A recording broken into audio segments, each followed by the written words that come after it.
The stars looked different from the bridge of the Vorith warship. Commander Thalon stood before the massive viewing screen, watching Earth spin slowly in the darkness. It was a beautiful planet, blue and green, wrapped in white clouds. It would burn just as beautifully. Thalon had conquered 47 worlds for the Vorith Empire. Each time the pattern was the same. His fleet arrived, displayed their power, and the primitives surrendered. Sometimes they fought for a few days. Sometimes they tried to negotiate. It never mattered. The Vorith always won. Earth would be no different. His scouts reported that humans had basic space travel and nuclear weapons. Nothing that could threaten a true empire. The conquest would take perhaps a week, 2 at most. Then Thalon would add another jewel to his collection and return home in glory. He turned to his second officer. Begin the invasion.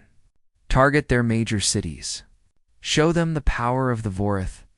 Captain Tiemann was drinking coffee when the alarms started screaming. He dropped his cup and ran to the command center. His hands shook as he looked at the screens. Dozens of massive ships were entering Earth's atmosphere. They were bigger than anything humans had ever built. Get everyone to battle stations, Tiemann ordered. His voice sounded calm, but his heart was racing. Contact all military units. This is not a drill. Seoul erupted in chaos. People ran through the streets, screaming and crying. Cars crashed as drivers abandoned them. The alien ships descended like dark clouds, blocking out the sun. They were elegant and terrifying, covered in strange symbols that glowed with purple light. The first energy blasts hit the city's financial district. Buildings exploded into fire and dust. Tiemann watched on his screens as a skyscraper collapsed, taking thousands of lives with it. He wanted to vomit. He wanted to run. But he was a soldier, and soldiers fought. All units, open fire, he commanded. Missiles streaked toward the alien ships. Some exploded against invisible barriers. Others got through, scarring the dark metal, but not bringing any ships down. The aliens returned fire with weapons that turned concrete into glass and steel into vapor. In the subway tunnels beneath the burning city, Nari crouched in the darkness with 100 other terrified people. She was an engineer, not a soldier. She fixed broken machines and designed better ones. That was supposed to be her life. Simple, safe, boring, but the world above was ending. Nara's mind wouldn't stop working. She looked at the subway's maintenance equipment, the gas lines running through the walls, at the electrical systems humming around them. An idea formed. A terrible, desperate idea. I need help, she said to the people around her. I can hurt them, but I need help. 3 men volunteered. They followed her instructions, though they didn't understand half of what she was saying. Nari worked quickly, tearing apart maintenance machines and splicing together systems that were never meant to connect. Her hands bled from the sharp metal. She didn't care. 2 hours later, 3 alien walkers stomped down into the subway station. They were hunting survivors, crushing bodies beneath their massive feet. Nari waited until they reached the center of the platform. Then she pressed the button. The explosion shook the entire city block. Gas ignited, electrical systems overloaded, and improvised charges detonated in a chain reaction. The alien walkers disappeared in a ball of fire. The tunnel collapsed. But Nari and her helpers had already run to a safe distance. Someone had been recording on their phone. The video spread across every emergency network still functioning. A small woman with bleeding hands had destroyed 3 alien war machines with nothing but spare parts and courage. If she could fight, anyone could fight. Major Hyunwoo received evacuation orders from high command. He was supposed to take his battalion and retreat to the mountains. They would regroup, resupply, and fight another day. It was the smart tactical decision. The right military decision. Hyunwoo tore up the orders. We're not leaving, he told his soldiers. This is our city. These are our people. We stay and fight. Not one soldier disagreed. They turned the streets into a killing ground. They used buildings as cover, set traps in alleyways, and fired from windows before disappearing. The aliens had superior weapons and armor, but they didn't know the city. They didn't know how to fight an enemy that refused to line up and die properly. Hien Wu's battalion killed dozens of alien soldiers that first day. They lost half their own people doing it. But they didn't run. They didn't surrender. And across the city, other units saw what they were doing and made the same choice. The battle raged through the night. Fire lit up the sky. The sound of explosions never stopped. Buildings fell. People died. But humans kept fighting with everything they had. Guns, knives, rocks, their bare hands. Nothing was too small to use as a weapon. On the Voroth command ship, Thalen stared at the reports in disbelief. His forces should have secured Sol in hours. Instead, they were still fighting house to house. His soldiers reported that humans were using crude tactics and primitive weapons, but they were everywhere. They never stopped. They never gave up. This doesn't make sense, Thalen said. They must see they cannot win. His tactical officer brought up more reports. Similar situations in other cities, New York, London, Tokyo, Mumbai. Everywhere the Vorath landed, humans fought back with insane determination. They accepted casualties that would break any other species. They turned their own cities into fortresses and death traps. "Sir, we've taken significant losses," the officer reported. "Much higher than projected. The humans are adapting to our tactics faster than anticipated." Thalen felt something he hadn't experienced in years. Doubt. These primitives were supposed to be easy prey. But they fought like cornered animals, with nothing to lose and everything to protect. "Increase the assault," Thalen ordered. "Deploy all ground forces. We will crush them through sheer power." But even as he gave the command, he wondered if he had made a terrible mistake. The Vorath Empire had conquered 47 worlds. They had faced warriors and soldiers and desperate defenders, but they had never faced anything quite like humans. As the first day of the invasion ended, Taman stood in his command center and looked at the casualty reports. They were devastating. Tens of thousands dead. Multiple cities heavily damaged. The alien forces controlled key positions across the planet, but they didn't control everything. And the reports coming in showed something remarkable. Humans were learning.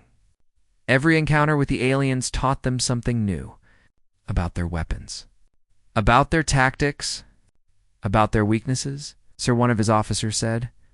Intelligence has recovered intact alien technology from several crash sites. They're already studying it. Taman allowed himself a small, cold smile. The aliens thought they were hunting humans. They had no idea that humans were studying them right back, learning, adapting, preparing. The first day of the war was over. The aliens thought they were winning. They were about to learn that winning the first battle meant nothing. Humans had only just begun to fight. The world changed in 3 days. Nations that had been enemies for centuries suddenly became brothers. Old grudges meant nothing when aliens were burning your cities. Political differences seemed silly when your species faced extinction. Humanity united in a way it never had before. Colonel Guan walked into the emergency. Defense Coalition headquarters with a briefcase full of plans. She had barely slept since the invasion began. Her eyes were red and her hands shook from too much coffee. But her mind was sharp and focused. She had spent 72 hours analyzing every battle, every encounter, every piece of data about the enemy. The room fell silent when she entered. Generals and politicians from every major nation sat around the massive table. They all looked exhausted. They all looked scared. But they were ready to listen. "I know how to beat them," Juan said simply. She opened her briefcase and spread out technical diagrams across the table. The Vorath shields operate on rotating frequency harmonics. They're incredibly strong, but they have a weakness. During the rotation cycle, there's a 0.03-second gap where the shield is vulnerable. It happens every 12 seconds. American general frowned. "How do we exploit a gap that small?" "We build weapons that fire in synchronized bursts. Multiple simultaneous hits during the vulnerable window. The shields will collapse." Guan pulled out more papers. "I've already designed the targeting system. We can retrofit our existing weapons in 2 weeks. A Chinese admiral leaned forward. You're certain this will work? I've analyzed 47 separate engagements. The pattern is consistent.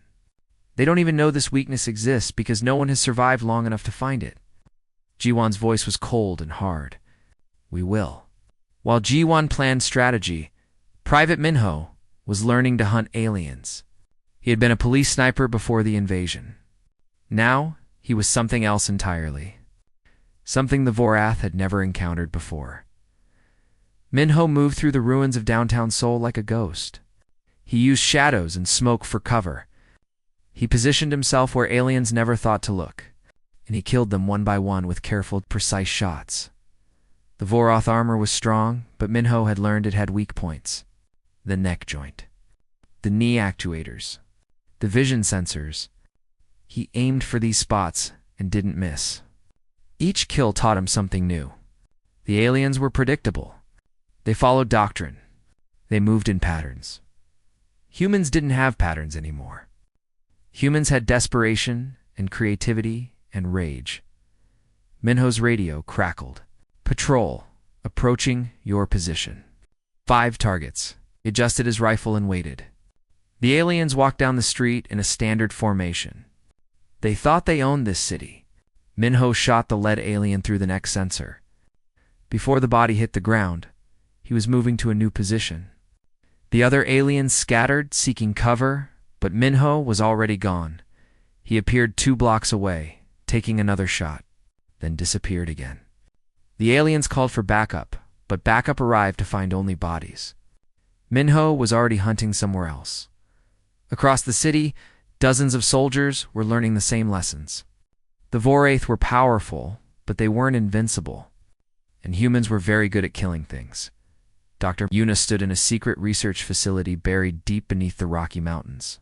Before her lay pieces of Vorath technology recovered from crash sites and destroyed vehicles. She had the best scientific minds from 20 nations working around the clock to understand it.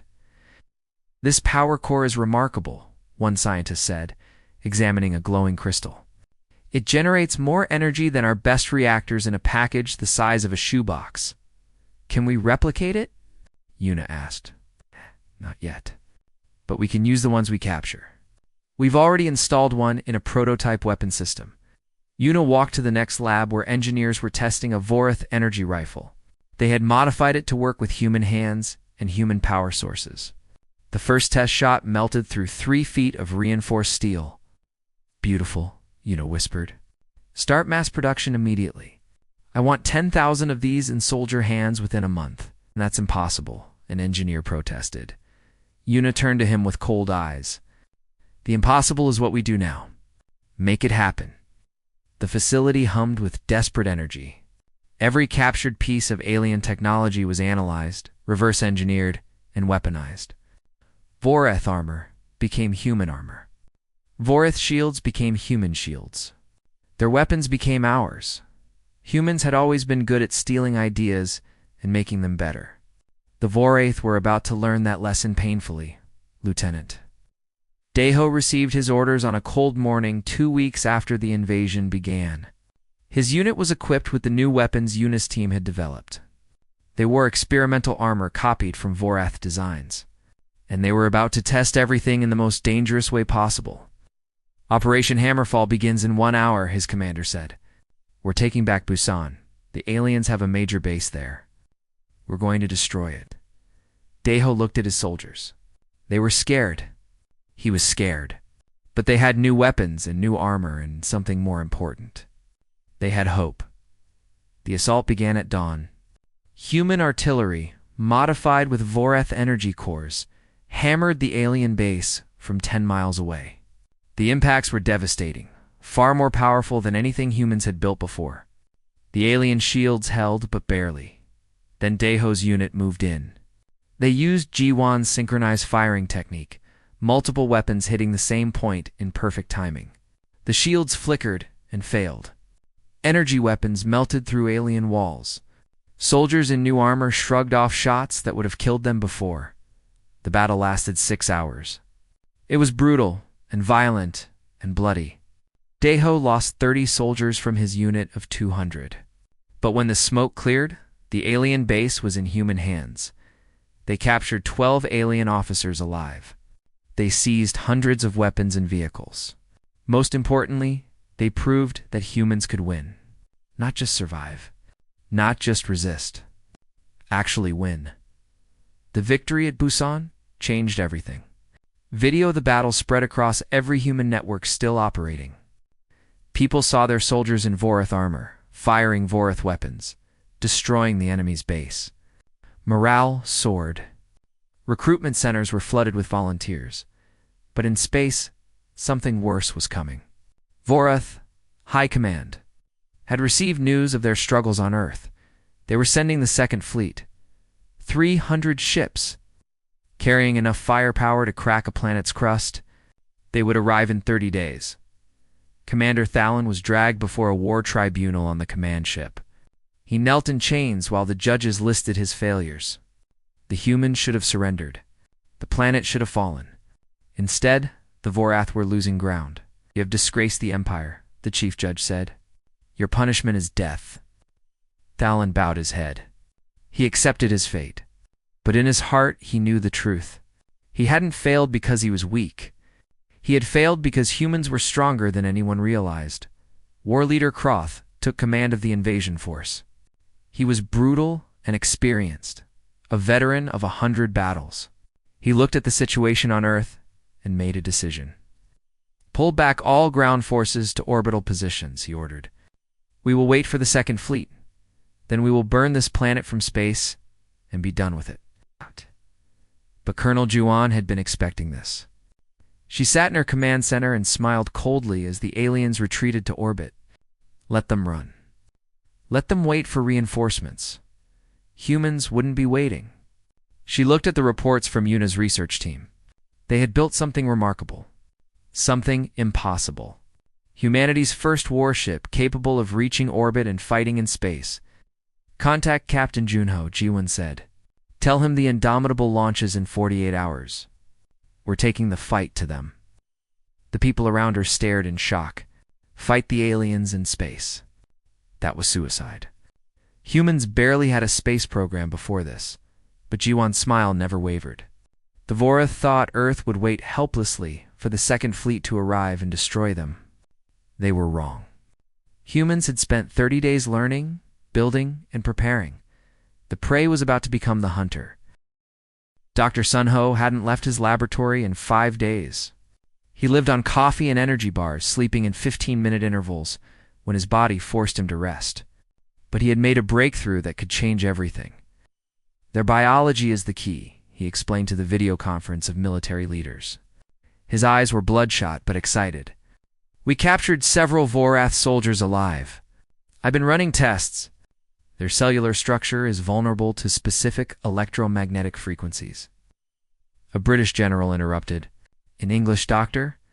We can build weapons that will kill them, but barely affect humans. Their nervous systems operate on different wavelengths than ours. I can generate pulses that will shut down their brains like flipping a switch." Sunho pulled up diagrams on the screen. "It's not instant death. It's a seizure followed by system failure. They'll have about 30 seconds of awareness while their bodies shut down. Long enough to know they're dying." The room went quiet. Then Colonel Jiwon spoke. "How quickly can we deploy this?" "I need 2 weeks to build a prototype. Another week for testing. Then we can mass-produce the pulse generators." "You have 10 days," Guan said. "Make it work." Sunho nodded and ended the call. He turned to his exhausted team. "You heard her. Let's get back to work." In a massive shipyard that used to build cargo vessels, Sergeant Hannah watched engineers assemble humanity's new weapons. She was part of the testing unit, the soldiers who would use the equipment in real combat first. If something didn't work, she and her people would be the ones to die. The new armor was lighter than the first generation. Engineers had studied captured Vorath suits and improved the design. It could stop energy weapons and projectiles. It had built-in medical systems and environmental controls. Wearing it made Hannah feel like a superhero from old movies. The weapons were even better. Energy rifles that could punch through Vorath armor. Plasma grenades that burned at temperatures hot enough to melt steel. Railguns that fired projectiles at hypersonic speeds. Test.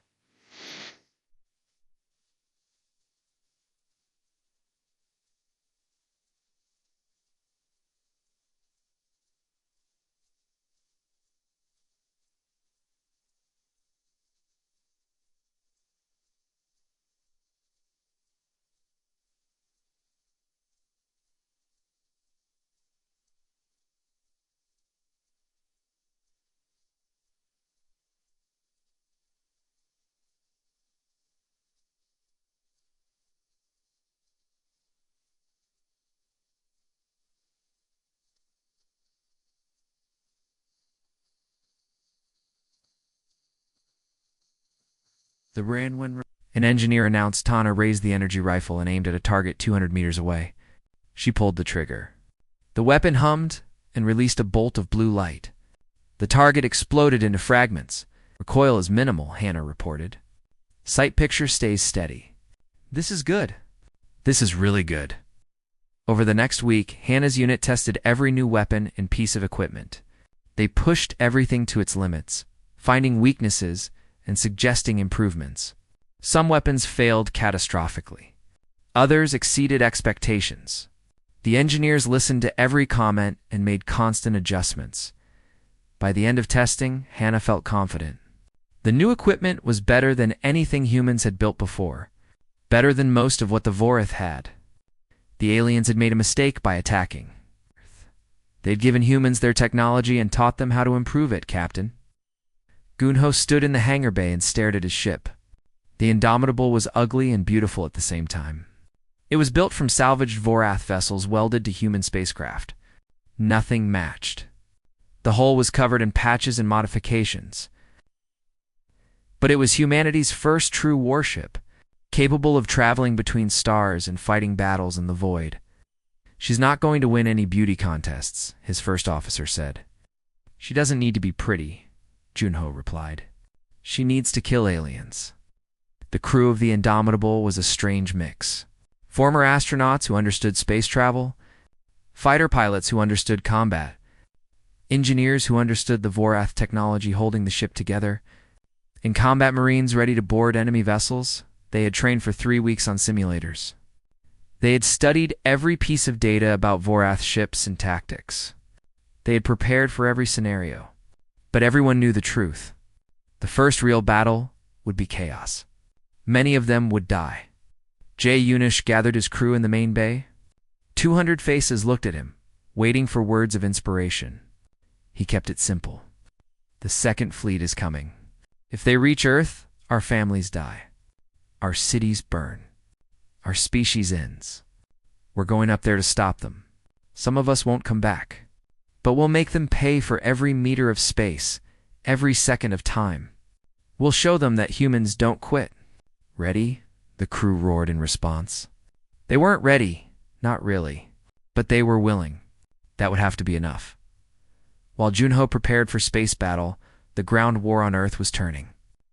War leader Kroth's forces still held several major cities, but their position was weakening. Human forces now had superior weapons and equal armor. The technological advantage the Vorath counted on was gone in occupied Beijing. Commander Taiyong led a resistance cell of 300 fighters. They had been hiding in the subway tunnels, launching raids and disappearing. But now they had the new weapons and armor. Now, they were ready to take their city back. The attack came at midnight. Taiyong's fighters erupted from a dozen different positions simultaneously. They moved fast, hitting alien positions before the Vorath could organize a response. The new impulse weapons were devastating. Aliens dropped in their tracks, twitching and dying as their nervous systems failed. The battle for Beijing lasted 3 days. It was brutal and costly. Taiyong lost 80 fighters. But when it ended, the city was free. The Vorath survivors retreated to their ships in orbit, abandoning the ground forces they couldn't evacuate. Similar battles happened across the planet. New York, London, Tokyo, Moscow. One by one, human forces reclaimed their cities. The invasion was collapsing. The aliens who came to conquer Earth were now just trying to survive long enough to escape. War leader Kroth watched the disaster unfold from his command ship in orbit. In 4 weeks, everything had fallen apart. His ground forces were shattered.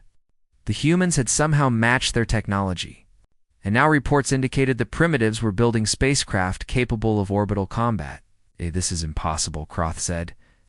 No species adapts this quickly. His tactical officer pulled up analysis reports. The humans have an unusual ability to reverse engineer technology. They study our weapons and improve them. They're also showing remarkable creativity in tactics. They don't follow standard military doctrine. They're unpredictable. They're dangerous, Kroth corrected. Contact the Second Fleet. Tell them to arrive sooner. We need reinforcements now. The Second Fleet was still 3 weeks away. 3 weeks for humans to prepare? 3 weeks for them to build more ships and weapons. 3 weeks that might doom the Vorath Empire. Admiral Kyung was appointed Supreme Commander of Earth's new space fleet. He was a naval officer who had never expected to command spacecraft. But the job needed someone who understood large-scale operations and fleet tactics. Someone who could think strategically and act decisively. Kyung stood in the command center and looked at the fleet roster. 13 ships, the Indomitable, and 12 smaller vessels. Each one was a hodgepodge of human and Vorath technology. Each one was experimental and untested. Each one might explode the first time it fired its weapons, but it was what humanity had. So it would have to be enough.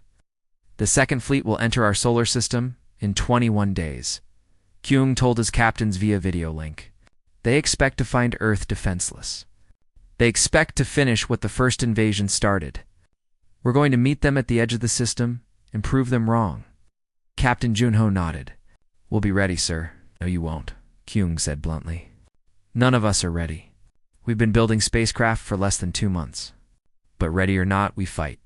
Because if we don't, everyone we love dies. Remember that when things get bad up there. Colonel Ji-won entered the command center carrying the final attack plans. She had spent weeks designing the strategy for the coming space battle. It was risky and complicated. It depended on the Vorath doing exactly what she predicted. If she was wrong, the human fleet would be destroyed. The Vorath fight in standard formations, she explained, showing diagrams on the main screen. They prioritize firepower over maneuverability. They expect enemies to meet them head-on. We're going to use wolfpack tactics instead. Hit and run. Strike from multiple angles. Use the asteroids and planetary bodies for cover. Admiral Kyung studied the plans. This only works if our ships are faster than theirs. They will be. We removed half the armor and internal systems to boost engine power. The ships are fragile, but they're quick. Guan smiled coldly. The Vorath won't know what hit them. The countdown began. 21 days until the second fleet arrived. 21 days to train, cruise, and load weapons, and prepare for humanity's first battle among the stars, on Earth. People watched the news and prayed. They had driven the aliens from their cities. They had reclaimed their planet. But everyone knew the real battle was coming. If the space fleet failed, if the second fleet reached Earth, everything would end. Captain Junho stood on the bridge of the Indomitable as the launch countdown reached 0. The engines roared to life. The ship shook and groaned. For a moment, he thought it would tear itself apart. Then they were rising, pushing through the atmosphere. Leaving Earth behind, space opened before them. Cold, dark, beautiful, and somewhere out there, an alien armada was coming to destroy everything humans loved. Junho gripped his command chair and spoke to his crew. Take us to the edge of the system. Let's show these aliens what humans are made of. The second fleet emerged from faster-than-light travel at the edge of Earth's solar system. 300 warships materialized in formation, their hulls gleaming with deadly purpose. Fleet Commander Mouther stood on the bridge of the flagship and smiled. This would be a simple operation. Arrive, bombard the planet from orbit, eliminate the primitive defenders.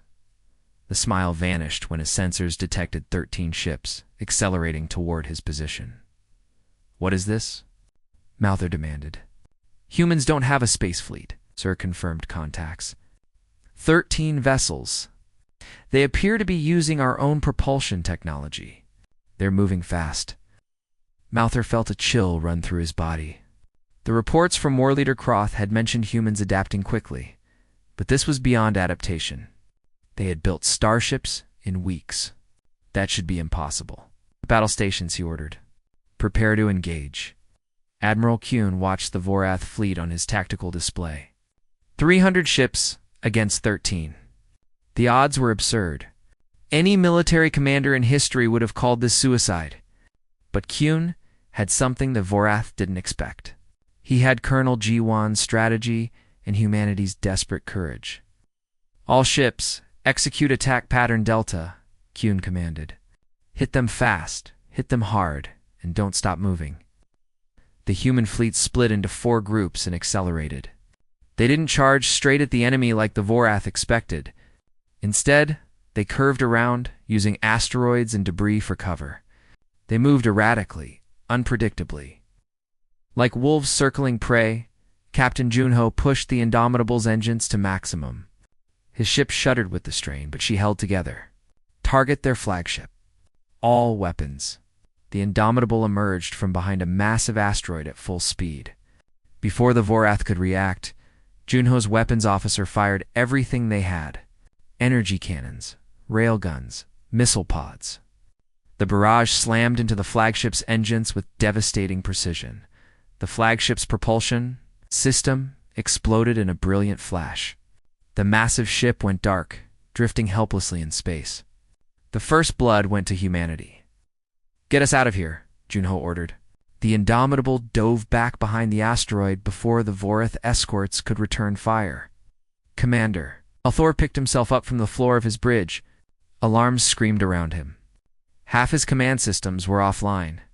His mighty flagship was crippled in the first 30 seconds of combat. "How?" he gasped. "How did they do that?" His tactical officer was bleeding from a head wound, but still at his station. "Sir, they knew exactly where to hit us. They targeted the power junction between the engines and the shield generators. It's our weakest point, but no enemy has ever identified it before." Althor understood then. The humans had studied every piece of Vorath technology they captured. They knew the weaknesses. They knew where to strike. And they were using that knowledge with terrifying efficiency. 8. All ships, scatter formation. Don't let them flank us again. But it was already too late. The human fleet was everywhere at once. They appeared, fired, and vanished before the Vorath could lock weapons on them. Each strike was surgical, targeting specific systems, engines, weapons, shield generators.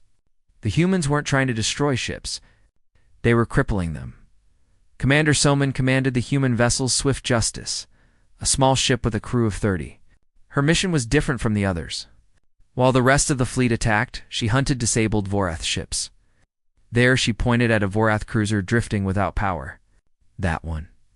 Her ship latched onto the enemy vessel's hull. Salman and her boarding team, wearing new combat armor and carrying pulse weapons, cut through the airlock. They moved through the alien ship like ghosts. The Vorath crew, trained for space battles, had no idea how to fight boarders in zero gravity. Summon's team practiced for this moment for weeks. They moved in 3 dimensions, using the lack of gravity to their advantage. They shot from above and below, from angles the aliens never anticipated. The pulse weapons were perfect for close quarters. No risk of breaching the hull, just silent, efficient death.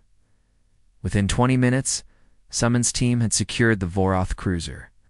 The surviving crew surrendered, shocked and terrified. Humans had just captured their first enemy starship intact. "This is swift justice to Fleet Command," Salman reported. "Prize secured. Putting a crew on board now." Across the battlefield, other boarding teams repeated her success. The Vorath were learning a horrible lesson. Humans weren't just good at reverse engineering technology. They were exceptional at stealing it. The battle raged for 8 hours. The Vorath had overwhelming numbers, but the humans had speed, tactics, and intimate knowledge of Vorath's weaknesses. Every ship the humans captured was immediately crewed and turned against its former masters. Engineer. Tai Young worked miracles, keeping the Indomitable functional. Every time something broke, he fixed it with whatever materials were available. Vorath parts, human components, things that should never work together. But Tai Young made them work through sheer determination and improvisation. "We've lost the port shield generator," he reported to Captain Junho. "Can you fix it?" "Not while we're in combat. But I can reroute power from life support to boost the starboard shields. We'll have to breathe thin air for a while." "Do it." Tai Young's fingers flew across his console. The Indomitable groaned as systems were pushed beyond their design limits. But the shields held. The ship survived. That was all that mattered. Fleet Commander Malthor watched his perfect battle plan collapse into chaos. His fleet was scattered. Dozens of ships were disabled or captured. The humans were using his own vessels against him. This was supposed to be a simple extermination. Instead, it was becoming a massacre of Vorath forces. Ordered all ships to retreat, Malthor commanded. We regroup at the outer marker. Sir, we still outnumber them significantly. I don't care about numbers. These humans fight like nothing we've ever faced. Retreat now before we lose more ships. The Second Fleet began withdrawing, trying to establish a defensive formation. But the human ships pursued like hungry predators. They gave no quarter, no breathing room. Every Vorath ship that fell behind was captured or destroyed. Admiral Kyung watched the enemy retreat and allowed himself a moment of satisfaction. All ships, maintain pursuit. Don't let them organize. Sir, we've been in combat for 8 hours, one of his captains reported. Crews are exhausted. Ships need repairs, so do theirs. Keep pushing. We break them now, or we fight them again later. The human fleet pressed the attack. They were exhausted. Their ships were damaged, but they could see victory within reach. The impossible was happening. 13 human vessels were defeating a fleet of 300 commander. Malthor made a decision that would haunt him forever. He ordered 40% of his ships to make a suicide run at Earth. If we cannot win, we will at least kill their homeworld. But Colonel Jiwan had anticipated this move. She had kept 2 human ships in reserve near Earth specifically for this scenario. When the 40 Vorath ships broke formation and accelerated toward the planet, they found the destroyers' defiance and vengeance waiting. The 2 human ships were outnumbered 20-1, but they fought with everything they had. They positioned themselves between Earth and the incoming fleet. They fired until their weapons melted. They took hit after hit, shields failing, armor cracking, crew dying. But they held the line long enough for reinforcements to arrive.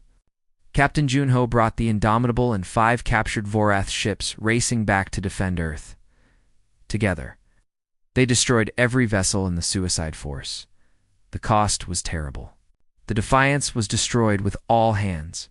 The Vengeance was so damaged it would never fly again. But Earth was safe.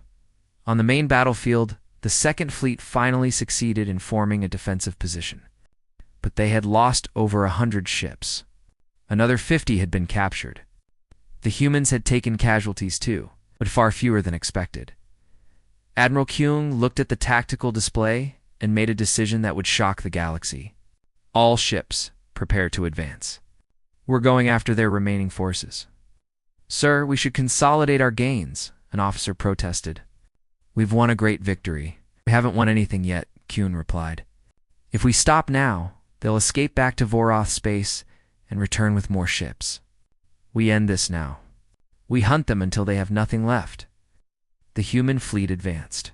But this time, they weren't defending Earth. They were attacking the Vorath Empire itself.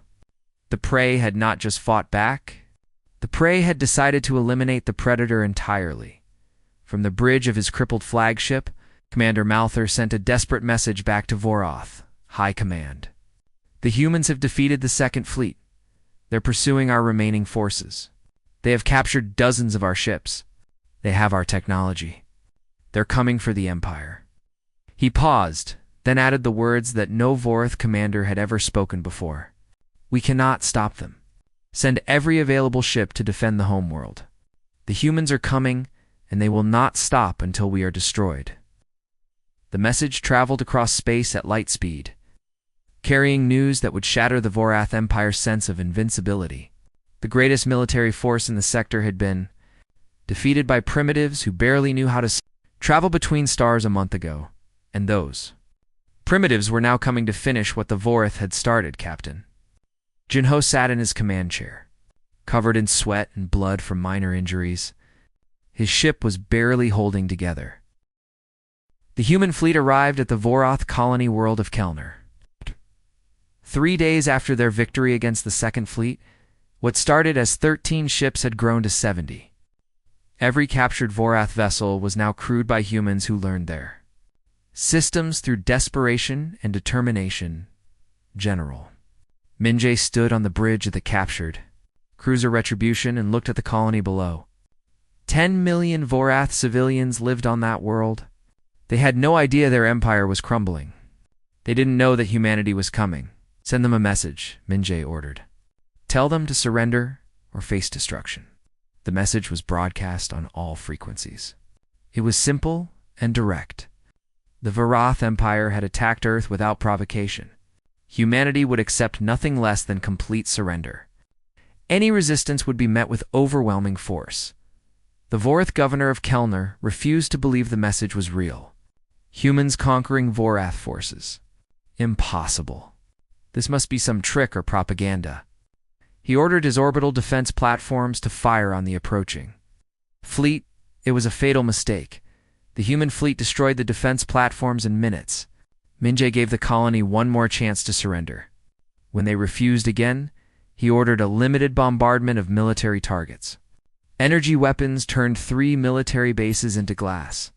The colony got the message. They surrendered within the hour. But Minjay didn't just take their surrender. He freed the alien slaves working in the colony's mines. The Vorath had conquered dozens of species over the centuries. They used those conquered people as forced labor. Now those people were free, and they wanted revenge. Any of you who want to join us, we'll give you weapons and ships, Minjay announced to the freed slaves. Help us destroy the Vorath Empire, and you'll earn your freedom. Thousands volunteered immediately. They had lived under Vorath tyranny for generations. Now they had a chance to fight back. The human fleet grew larger with every world they liberated. The Vorath High Command watched in horror as their empire collapsed. Colonies surrendered or were conquered. Slave species revolted. Trade routes were cut. In 6 weeks, humanity destroyed what had taken the Vorath 3 centuries to build. Empress Kalira sat on her throne in the imperial palace and refused to believe the reports. This couldn't be happening. The Vorath were the greatest military power in the sector. They had conquered 47 worlds. They were unstoppable. Send the 3rd fleet, she commanded. Send the 4th fleet. Send every ship we have. I want these humans exterminated, her military advisor bowed. Your Majesty, we've already sent everything available. The humans keep defeating our forces and capturing our ships. They're learning our tactics faster than we can adapt. And they're not alone anymore. Dozens of liberated species are fighting alongside them. Then we will fight from Vorath Prime itself, Kalira declared. Let the humans come. They'll break against our homeworld defenses.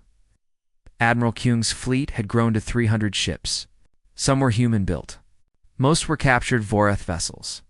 All were crewed by humans and liberated aliens who shared one goal. End the Vorath Empire forever? Vorath Prime ahead, the navigation officer reported. Sensors detecting massive defensive fleet. At least 500 warships. Kyung studied the tactical display. The Vorath had gathered everything they had left for this final battle. It would be the largest space engagement in galactic history. And humanity had been preparing for less than 3 months. Send a message to all ships, Kyung said. This is where it ends. We came to their homeworld not for conquest, but for justice. The Vorath attacked us. They tried to exterminate us. Now, they'll face the consequences. All ships attack formation. Show them what humanity can do. The 2 fleets collided in the space above Vorath Prime. It was chaos on a scale never seen before. Hundreds of ships firing thousands of weapons. Energy beams crossed the void. Missiles streaked through the darkness. Ships exploded in brilliant flashes. Captain Junho commanded a wing of 30 ships. He led them through the thickest fighting, targeting Vorath command vessels. His crews had months of combat experience now. They knew Vorath weaknesses. They knew how to fight and win. Target that battlecruiser, Junho ordered. All weapons, synchronize firing. Hit them where it hurts. His wing opened fire as one. The barrage overwhelmed the Vorath shields and tore through the hull. The battlecruiser broke in half, spilling debris and bodies into space. JUNHO felt no mercy. The Vorath had come to Earth planning to kill billions. They had bombed cities and murdered civilians. This was justice, cold and hard. Commander Salmon led boarding teams across multiple vessels. Her reputation had grown throughout the fleet. She was the best at zero-gravity combat. She could take a ship with minimal casualties. Other species called her the Ghost because she seemed to appear out of nowhere. Samin and her team breached a Vorath carrier. They moved through the corridors like silent death. The Vorath crew tried to fight back, but they were trained for ship-to-ship combat, not close-quarters battle in their own vessels. Bridge secured, Samin reported after 30 minutes. Carrier is ours. The captured carrier immediately turned its weapons on other Vorath ships. The tide of battle was turning. Every ship the humans captured became another weapon against the Empire. On the surface of Vorath Prime, Empress Kalira watched the battle through orbital cameras. Her invincible fleet was being destroyed. Impossible. This couldn't be real. The Vorath were supposed to be superior to all other species, but the screens didn't lie. Human ships, supported by dozens of liberated species, were tearing through her defenses. The end was coming. And Kalira finally understood the magnitude of her mistake. The Vorath Empire had always picked on weaker species. They conquered primitives who couldn't fight back. But Earth was different. Humans didn't surrender. They studied their enemy. They adapted. They improved. And once they started winning, they didn't stop. The final phase of the battle lasted 14 hours. By the end, 3/4 of the Vorath defense fleet was destroyed or captured. The orbital shipyards were in ruins. The planetary defense grid was shattered. Admiral Kyung broadcast a message directly to the planet's surface. Empress Kalira, your fleet is destroyed. Your empire is broken. Surrender now, or we will reduce your cities to ash. You have 1 hour. Kalira sat on her throne, surrounded by her advisors. They all looked at her with desperate eyes. What should they do? Fight and die? Surrender and face humiliation? The humans will kill us all, one advisor said. No, another replied. They've been freeing slaves on every world they conquer. They're not like us. They don't exterminate species. Kalira felt the weight of centuries of imperial pride crushing her. The Vorath had always been the conquerors. They had never been conquered. To surrender would mean the end of everything her people believed about themselves. But the alternative was extinction. Open a channel to the human fleet, Kalira said quietly. I will speak to their leader. Colonel Jiwan stood beside Admiral Kyung as the Empress appeared on the view screen. Even in defeat, Kalira tried to maintain dignity, but her eyes showed the truth. She was terrified.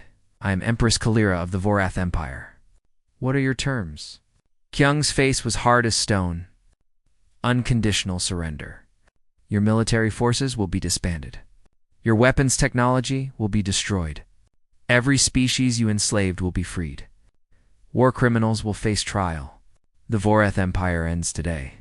And if I refuse, then you die. All of you. We didn't come to your world looking for a fight. You brought this war to us? Now face the consequences. Kalira looked at the human leader and saw no mercy, no room for negotiation. She had gambled everything on Earth being an easy conquest. She had lost. I accept your terms. The Vorath Empire surrenders. General Min-jae led the ground forces that occupied the Imperial Palace. He walked through halls decorated with treasures from 47 conquered worlds. Each piece represented suffering and death. All of it would be returned to the rightful owners. Kalira knelt in her throne room surrounded by human soldiers. She had removed her crown and placed it on the floor. The gesture was symbolic. The empire was finished. You are under arrest for crimes against sentient species, Min-jae said formally. You will face trial for the deaths you ordered and the suffering you caused. Kalira bowed her head. She had been the most powerful ruler in the sector. Now, she was just another war criminal.